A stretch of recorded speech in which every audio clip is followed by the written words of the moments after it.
નમસ્તે વાલા વિદ્યાર્થી મિત્રો, બંસરી નાયકના આપ સૌને ખૂબ ખૂબ પ્રેમભર્યા નમસ્કાર.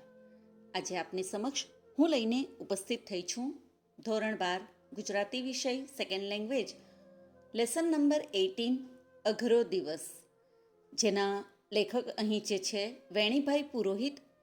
વેણીભાઈ પુરોહિત દ્વારા આ જે ટાઇટલ આપવામાં આવ્યું છે અઘરો દિવસ, એનો આસ્વાદ કરાવવામાં આવ્યો છે. આથી એનો પ્રકાર જે છે એ અહીં આસ્વાદ લેખ થશે. વિદ્યાર્થી મિત્રો, સૌપ્રથમ તો તમારે જે આપણા આ પાઠનું ટાઇટલ આપવામાં આવ્યું છે એના સમજૂતી લઈએ એ પહેલાં તો આસ્વાદ લેખ એટલે શું એ જાણવું તમારા માટે ખૂબ જ ઉપયોગી થઈ પડે છે. તો સૌપ્રથમ અહીં આસ્વાદ લેખ એટલે શું તેની ચર્ચા આપણે કરીશું. આસ્વાદ એટલે કે જે કોઈક પંક્તિઓ હોય છે જે કવિ દ્વારા લખાયેલી હોય છે, કોઈ એક કવિ દ્વારા લખાયેલી પંક્તિઓને અન્ય કવિ કે લેખક દ્વારા એ વિશેની થોડી માહિતી આપને પૂરી પાડવી, જેને કવિતાનો આસ્વાદ કરવું એવું કહેવાય છે. આ આસ્વાદ કરાવનાર વ્યક્તિ સાહિત્ય જગત સાથે એની સાથે સંલગ્ન હોવી જોઈએ, એટલે કે એની સાથે જોડાયેલી હોવી જોઈએ. ગુજરાતી સાહિત્યના ઇતિહાસનો જે કોઈક પણ વ્યક્તિ આસ્વાદ કરાવે છે એ ઇતિહાસના અભ્યાસી હોવા જોઈએ. ગુજરાતી સાહિત્ય વિશે એમને નોલેજ હોવું જરૂરી છે. આ સાહિત્યનું જે કંઈક પણ પ્રાચીન અર્વાચીન જે કોઈક બી પ્રવાહો જે છે જેના વિશેની કોઈ પણ માહિતી હોય તો આ દરેક માહિતીની એમની પાસે પર્યાપ્ત એટલે કે પૂરેપૂરી જાણકારી હોવી જરૂરી છે. શરૂઆતમાં તો આસ્વાદ કરાવતી વખતે જે કોઈક લેખક કે કવિ હોય છે એમણે જે કોઈક પંક્તિઓ લખનાર કવિ છે તો એ કવિ વિશે એમણે થોડી માહિતી આપવાની હોય છે. ત્યારબાદ જે કવિએ પંક્તિઓ લખી છે તો એ કવિ એમની કઈ એવી ખાસ કવિતાની બાબતમાં જાણીતા છે. જેમ કે આપણે ઉદાહરણ સ્વરૂપે જોઈએ તો પ્રેમાનંદ આખ્યાનો માટે જાણીતા છે, અખો જે છે એ છપ્પા માટે જાણીતા છે, ભોજા ભગત જે છે એ ચાબખા માટે જાણીતા છે, અને અમૃત ઘાયલ જે છે એ ગઝલ માટે જાણીતા છે, વગેરે વગેરે. આવા અનેક ઉદાહરણો છે કે આ બધા કવિઓ જે છે એ એમના અલગ અલગ કવિતાના પ્રકારો દ્વારા જાણીતા છે. તો આ માહિતી આસ્વાદ કરાવનાર લેખકે કે કવિએ આપવાની હોય છે. ત્યારબાદ કવિતાનો જે કોઈક પણ વિષય હોય એની ટૂંકમાં ચર્ચા કરવામાં આવે છે, અને આ વિષય દ્વારા જે કોઈક પણ એમાં કહેવામાં આવ્યું છે, જે વસ્તુ અહીં આપણે કરીશું તો એ માટેનું શીર્ષક પણ એમણે આપવાનું હોય છે. કહેવાય છે કે આસ્વાદ લેખ કરાવનાર વ્યક્તિ ખરેખર સાહિત્ય જગત સાથે જોડાયેલા જ હોય છે. એટલે આ જે કોઈક પણ કવિએ પંક્તિઓ લખી હોય છે એના વિશેની માહિતી આપીને એમના માટે પણ એમણે શીર્ષક સૂચવવાનું હોય છે. પરંતુ આ શીર્ષક હંમેશા ટૂંકું હોવું જોઈએ, પરંતુ ઘણી વખત એ લાંબુ પણ હોઈ શકે છે. આ ઉપરાંત વિદ્યાર્થી મિત્રો, જે કંઈક પણ કાવ્ય પંક્તિઓ અહીં કવિએ લખેલી હોય છે તો પ્રથમ કવિ દ્વારા લખાયેલી દરેક કાવ્ય પંક્તિઓને એના વિષયના સંદર્ભમાં સમજાવવાનું હોય છે. કવિતામાં જે કોઈક પણ ઉદાહરણો, જે કંઈક પણ પ્રતીક એટલે કે ઉદાહરણની સાથે સાથે અન્ય બીજા કોઈક ઉદાહરણો આપવામાં આવ્યા હોય તો એની વિસ્તૃત રૂપમાં ચર્ચા કરવાની હોય છે. આ ઉપરાંત આ દરેક કવિતાની જે કોઈક પણ પંક્તિઓ છે એમાં કવિના મનમાં ખરેખર આ દરેક પંક્તિઓ માટે શું વિચારો છે એની સમજ આપવાની હોય છે. તો આ બધું આપણે જે કંઈક પણ સમજીશું અહીં આ આસ્વાદ લેખમાં, એના અંતમાં આપણા જે લેખક જે છે વેણીભાઈ પુરોહિત, એના દ્વારા અંતમાં ઉપસંહાર તરીકે પણ એમણે આસ્વાદ લેખમાં લખવાનું હોય છે.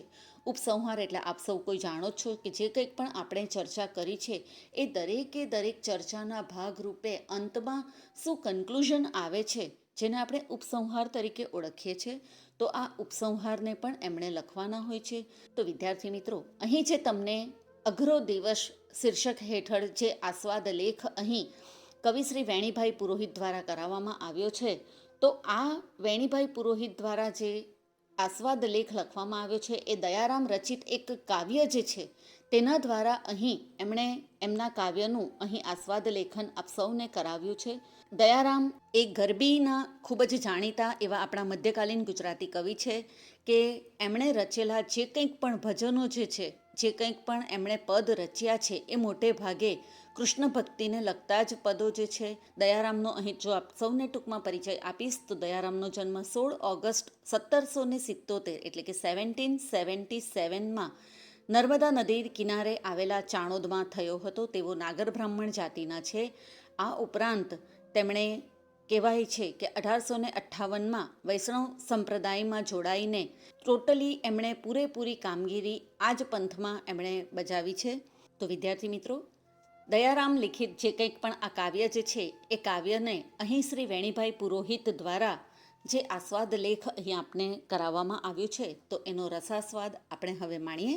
પાઠની શરૂઆત કરતાં પહેલાં આપણે વેણીભાઈ પુરોહિતની થોડી અહીં ટૂંકમાં માહિતી લઈ લઈશું. વેણીભાઈ પુરોહિતનો જન્મ 1 ફેબ્રુઆરી 1916માં થયો છે.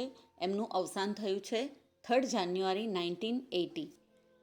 વેણીભાઈ પુરોહિતનો જન્મ જામનગર જિલ્લાના જામખંભાળિયા ગામમાં થયો હતો. તેમના પિતાનું નામ જમનાદાસ અને માતાનું નામ ગુલાબીબહેન હતું.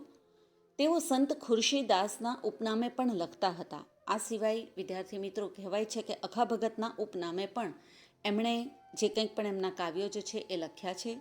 ઝરમર, પરોઢિયાની પદમણી, નૈના અને સિંજારો એમના ખૂબ જ પ્રચલિત કાવ્ય સંગ્રહો છે. મધ્યકાલીન પ્રેમ લક્ષણા ભક્તિની પરંપરામાં દયાસખી તરીકે પ્રસિદ્ધ રસ કવિ દયારામ પ્રભુરામ ભટ્ટનો જન્મ આજના વડોદરા જિલ્લાના ચાંદોદ ગામે થયો હતો. રસિક વલ્લભ, પ્રબોધ બાવની, અજામિલ આખ્યાન, હનુમાન ગરુડ સંવાદ જેવી ઉત્તમ રચનાઓ એમનું ઉત્તમ પ્રદાન છે. રાધા ગોપી તેમજ કૃષ્ણની રસગર્ભ ભાવોર્મિઓનું દયારામે અત્યંત ઉત્કટતાથી નિરૂપણ કર્યું છે. ભાવોની સુકુમારતા, લય વૈવિધ્ય, ભાષાની ચિત્રાત્મક છટાઓ તેમજ નાદ માધુરી ઇત્યાદિ દયારામના કૃષ્ણ ભક્તિના પદોની વિશેષતાઓ છે. અઘરો દિવસ પદનો કવિ શ્રી વેણીભાઈ પુરોહિત અહીં આપ સૌને આસ્વાદ કરાવશે. અહીં જે આપ સૌના માટે પેરેગ્રાફ આપવામાં આવ્યો છે તો આ આસ્વાદ લેખમાં શેના વિશેની ચર્ચા થઈ છે એની ટૂંકમાં અહીં રૂપરેખા તમને આપવામાં આવી છે. જેમાં કહેવાયું છે કે અઘરો દિવસ એક આવશે. વિદ્યાર્થી મિત્રો, અઘરો દિવસ એટલે કે અહીં મૃત્યુના દિવસના માટે આ નામ આપવામાં આવ્યું છે કે અઘરો દિવસ. મનુષ્ય ગમે તેટલું ગમે તેવું જીવે, કિંતુ એક દિવસ આ દુનિયાની વિદાય નક્કી છે. આખી જિંદગી ગ્રંથ ગરબડમાં ને પાપ પ્રપંચમાં વિતાવી હોય તો છેલ્લી ઘડીએ ઈશ્વર ક્યાંથી યાદ આવે કે સહાય કરે. ભલભલાના છક્કા છૂટી જાય તેવી આ વસમી ઘડીએ સગા સહોદર, કીર્તિ સંપત્તિ કોઈનોય સાથ મળશે નહીં. કેવળ કર્મો કેરી કાંટાળી કેળીની એકલ પંડી એકાકી વાટ જીવાત્માએ જાતે જ પસાર કરવાની છે. છતાં પામર મનુષ્ય પરમ પાસે એટલે કે ભગવાન પાસે અંતિમ ઘડી શુભ, શ્રદ્ધા, સહાયમાં જશે તેવી આંતરેચ્છા અવશ્ય સેવે છે. આંતરેચ્છા એટલે કે મનની ઈચ્છા. લૌકિક ન્યાયે પુત્ર કપુત્ર થાય, માતા કુમાતા ન થાય. વાળી વાત મનેચ્છા કવિ દયારામ પણ શ્રી હરિ પાસે રાખે છે. ગમે તેવો લુચ્ચો, લફંગો, કામી, ક્રોધી, લોભી, કપટી પણ ખરી શ્રદ્ધા શરણથી ઈશ કૃપા પામી શકે છે. ઈશ કૃપા એટલે કે ઈશ્વરની કૃપા પામે છે, જેની ચર્ચા વિચારણા પ્રસ્તુત આસ્વાદ લેખમાં કવિ વેણીભાઈએ પોતાની શિષ્ટ વિશિષ્ટ કાવ્ય બાનીમાં આપણી સમક્ષ રજૂ કરી છે. આમ વિદ્યાર્થી મિત્રો, મૃત્યુનો દિવસ, આ દિવસ વિશે કવિતામાં અહીં આપ સૌને થોડી અહીં વિસ્તૃત ચર્ચા કરવામાં આવી છે. મૃત્યુ વિશેની વિભિન્ન માન્યતાઓ છે, એટલે કે જુદી જુદી માન્યતાઓ છે. પરંતુ મૃત્યુ એ અફર છે, એ જીવનનું કડવું સત્ય છે. તો આ સત્યને કવિ શ્રી વેણીભાઈ પુરોહિત કઈ રીતે આસ્વાદ કરાવે છે એ હવે આપણે વિગતે જોઈશું. દયારામ રચિત આ જે પંક્તિઓ અહીં આપવામાં આવી છે તો એના આધારે આપણે જોઈએ. પ્રથમ બે પંક્તિ: અઘરો દિવસ એક આવશે અલબેલા શ્રીજી, ત્યાં શુદ્ધ લેજો મારી અલબેલા શ્રીજી. અહીં કવિ શ્રી દયારામ કહે છે કે અઘરો દિવસ, અગાઉ આપને કહ્યું એ પ્રમાણે અઘરો દિવસ એટલે કે મૃત્યુનો દિવસ, કે જ્યારે મારો અંત સમય હશે તો આ અંત સમયે તમે મારી શુદ્ધ લેજો. શુદ્ધ એટલે કે સંભાળ. મૃત્યુ અફર છે. જનમ, જન્મ એનું નક્કી, મરણ. મનુષ્ય જાણે છે કે એણે જન્મ લીધો છે તો મૃત્યુ એનું નક્કી જ છે. છતાં પણ જ્યારે આ મૃત્યુનો દિવસ નજીક આવે છે ત્યારે ભલભલા મનુષ્યના હાડકાં થીજી જતા હોય છે. એને એક ડર લાગી જતો હોય છે. મૃત્યુનો ડર એ હંમેશા જીવન સુધી આ જીવન પોતાની સાથે લઈને ફરતો જ હોય છે. અને એટલા માટે જ કવિ દયારામ જે છે તે અહીં કહે છે કે જ્યારે આ દિવસ મારી પાસે આવશે, મારી સામે આવશે, ત્યારે શ્રીજી એટલે કે ભગવાનને સંબોધીને એ કહે છે.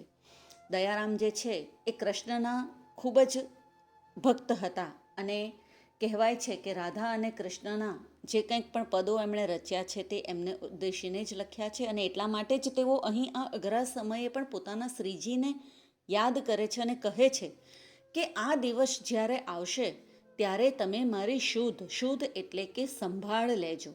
મારા અલબેલા શ્રીજી, તમે મારી સંભાળ લેજો. તે વેળા સગાવાલા સહુ રહેશે અળગા, જ્યારે જમના કિંકર ઝપટાવશે અલબેલા શ્રીજી. અહીં અળગા એટલે કે દૂર થવું, જમ એટલે કે યમરાજની વાત અહીં કરી છે, અને કિંકર એટલે કે યમરાજના દૂત, જે યમરાજના સેવકો જે મૃત્યુના દિવસે લેવા આવે છે એના માટે કહે છે. કવિ દયારામ કહે છે કે જ્યારે અઘરો દિવસ મારો નજીક હશે તે વેળા એટલે કે તે સમયે, વેળા એટલે કે સમય, મારા બધા જ સગા વહાલા જે કોઈ પણ હશે એ તો દૂર હશે. ક્યારે? તો કે જ્યારે યમરાજના સેવકો, યમરાજના દૂત મને લેવા આવશે ત્યારે હે અલબેલા શ્રીજી, તમે મારી સંભાળ રાખજો. અવસરે આવી કર સહાસો નહીં કૃષ્ણજી, તો દુશ્મનનો દાવો ફાવશે અલબેલા શ્રીજી. કવિ દયારામ કહે છે કે અવસર એટલે કે મારા મૃત્યુના સમયે તમે આવજો. આવી કર એટલે કે તમારો હાથ, સહાસો એટલે કે પકડજો. મારા મૃત્યુના સમયે આવીને તમે મારો હાથ પકડશો. હે કૃષ્ણ ભગવાન, જો તમે મારો હાથ નહીં પકડશો તો જે મારા દુશ્મનો જે છે એનો દાવો એટલે કે એમણે જે કંઈક પણ મારી સામે પ્રપંચ એટલે કે જે કંઈક પણ કાવતરાઓ રચ્યા છે તો એ લોકો ફાવી જશે. હે અલબેલા શ્રીજી, એટલા માટે તમે મારા મૃત્યુના સમયે મારી સામે આવીને, મારી પાસે આવીને મારો હાથ પકડજો. જો તમે મારો હાથ નહીં પકડશો તો દુશ્મનની જે કંઈક પણ યુક્તિ જે છે તેમાં તેઓ ફાવી જશે, તેઓ સફળ થશે. દોષ દેખી જો દીનાનાથ ઓસરશો, તે સમય કોણ છોડાવશે અલબેલા શ્રીજી. દોષ એટલે કે મારા જે કંઈક પણ અવગુણ છે, જે કંઈક પણ મારા ખરાબ દોષ છે, તો એ તમે જોશો નહીં. જ્યારે મારો મૃત્યુનો સમય હશે ત્યારે મેં જે કંઈક પણ સારા કર્મ કર્યા છે તે જ તમે યાદ રાખજો. મારા ગુણને તમે યાદ રાખજો, મારા અવગુણને તમે ભૂલી જજો. જે કંઈક પણ મારામાં દોષ છે, દુર્ગુણ છે, તેને તમે ઓસરી જજો. ઓસરવું એટલે કે પાછળ હટી જવું. તમે એને પાછળ દૂર કરી દેજો. તમે મારા દોષને નહીં જોશો. તમે જો ખરેખર મારી સાથે રહેશો તો મને સહાય થશે, મને મૃત્યુ સમયે હિંમત મળશે. પણ જો તમે પાછળ હટી જશો, ઓસરશો એટલે કે પાછળ હટી જવું, તો તમે પાછળ હટી જશો તો આ સમયે મને કોણ છોડાવશે? હે મારા કૃષ્ણ ભગવાન, તમારે તો મારી આ સમયે સંભાળ રાખવાની છે, માટે તમે દૂર નહીં જતા. કુપુત્ર કેરા અવગુણ ઢાંકીએ શોભા પિતાની, પ્રકાશ્ય પોતાને લજાવશે અલબેલા શ્રીજી. અહીં કવિ કહે છે કે કુપુત્ર એટલે કે જે પુત્ર ખરાબ થાય છે, જે અવગુણો ભરેલો પુત્ર હોય છે તેને કુપુત્ર કહેવાય છે. તો કે ભલે પુત્ર ગમે તેવો હોય, એના કેટલાય અવગુણ હોય, તો પણ પિતા હંમેશા પોતાના પુત્રના જે કંઈક પણ અવગુણ હોય છે, જે કંઈક પણ ખરાબ કર્મ હોય છે, એ સમાજની સામે કે બીજાની સામે ઢાંકતા જ રહેતા હોય છે. એ પિતાની પોતાની શોભા છે, એટલે કે એનો પોતાનો પિતા હોવાનો એક ગુણ છે કે તે પોતાના પુત્રોના અવગુણ પણ નથી જોતા. બસ એવી જ રીતે હે શ્રીજી, હે દીનાનાથ, તમે પણ મારા અવગુણ ન જોતા. તમે પણ એક પિતાની જેમ જ મારી સાથે રહેજો. પ્રકાશ્ય પોતાને લજાવશે એટલે કે જો તમે ખરેખર મારા અવગુણ જોવા જશો તો જેમ એક પિતાનું માથું પુત્રના અવગુણથી, શરમથી નીચે નમી જાય છે, તો તમે પણ એ રીતે નીચે નમી જશો. તમારા માટે પણ લોકો કેવું બોલશે? માટે તમારે એક પિતાની ગરજ સારવાની છે અને તમારે મને સહાય કરવાની છે. જેવો તેવો પણ દયો કહાવ્યો તમારો પ્રભુ, તમ વિના કોણ નિભાવશે અલબેલા શ્રીજી. દયારામ કહે છે કે હું જેવો છું તેવો, પરંતુ હું તમારો છું. તમારા વિના મને કોઈ નિભાવશે નહીં. નિભાવશે નહીં એટલે કે મારી સાથે કોઈ રહેશે નહીં. પ્રભુના માટે તો આપણે જેવા હોઈએ તેવા, એમના જ સંતાનો છે. જે રીતે આપણા માતા પિતા માટે આપણે જે કોઈક પણ આપણામાં અવગુણ હોય છે, ગુણ હોય છે, ખરાબ ગુણો પણ હોય છે, છતાં પણ માતા પિતા હંમેશા પોતાના સંતાનોની ભૂલોને ક્ષમા કરી દેતા હોય છે. તો આ જ રીતે દયારામ પણ પ્રભુ શ્રી કૃષ્ણ ભગવાનને વિનવણી કરે છે અહીં કે હું જેવો છું તેવો, પરંતુ હું તમારો દયો છું, એટલે કે દયારામ છું. હું તમારો જ સંતાન છું. જો તમે મારી સાથે નહીં રહેશો તો કોણ રહેશે? તમ એટલે કે તમારા વિના કોણ નિભાવશે? આ રીતે કવિશ્રી દયારામે જે કંઈક પણ આ પંક્તિઓ લખી છે, તો આ પંક્તિઓમાં એમણે એવા અઘરા દિવસની વાત કરી છે કે જે દિવસ માટે મનુષ્ય હંમેશા પોતાના મનમાં ડર રાખતો ફરે છે. દયારામ લિખિત અઘરો દિવસની આ તમામ પંક્તિઓનો આપણે જે અભ્યાસ કર્યો એના આધારે આપણે માનવ જીવનનું જે સત્ય જે છે એ સમજવું જ રહ્યું. અને એ સત્ય છે મૃત્યુ. મૃત્યુનો દિવસ જે સૌથી કપરો દિવસ છે. દરેક મનુષ્યને એનો અણસાર જો આવી જાય તો ખરેખર જ આ મોહમાયાના બંધનમાંથી એણે છૂટવું એના માટે મુશ્કેલ થઈ પડે છે. એ જાણે છે કોઈ સગાવહાલા, મિત્રો, સંબંધીઓ, વૈભવ, વિલાસ કશું એની સાથે આવવાનું નથી, છતાં પણ એ આ મોહમાયાના સંબંધોનો ત્યાગ કરી શકતો નથી. પરિણામે છેલ્લે તો એણે પ્રભુનો જ હાથ ઝાલવાનો રહે છે. અને એટલા માટે જ આ સત્ય કદાચ દયારામ સમજી ગયા હશે અને એમને પણ પોતાના જીવનનો અંત સમય સામે જ દેખાયો હશે, એનો અણસાર આવી ગયો હશે અને એ અણસારના જ રૂપે એમણે કદાચ આ અઘરો દિવસ કાવ્યની કૃતિની રચના એમણે કરી હશે. તો વિદ્યાર્થી મિત્રો, અહીં સુધી આજે આપણે જોઈશું અઘરો દિવસ જે પાઠ જે છે, આસ્વાદ લેખ જે છે, એની વિસ્તૃત સમજૂતી જે વેણીભાઈ પુરોહિતે આપણને સૌને કરાવી છે. તો આ આસ્વાદ લેખને વિસ્તૃત સ્વરૂપમાં આપણે પાર્ટ 2માં જોઈશું. ત્યાં સુધી આપ સૌ આ પાર્ટ 1માં જે દયારામ લિખિત કૃતિ છે એનો અભ્યાસ ચાલુ રાખશો. નવા પાઠ સાથે આપણે જલ્દીથી ફરી પાછા ભેગા થઈશું. ત્યાં સુધી બંસરી નાયકના આપ સૌને નમસ્કાર.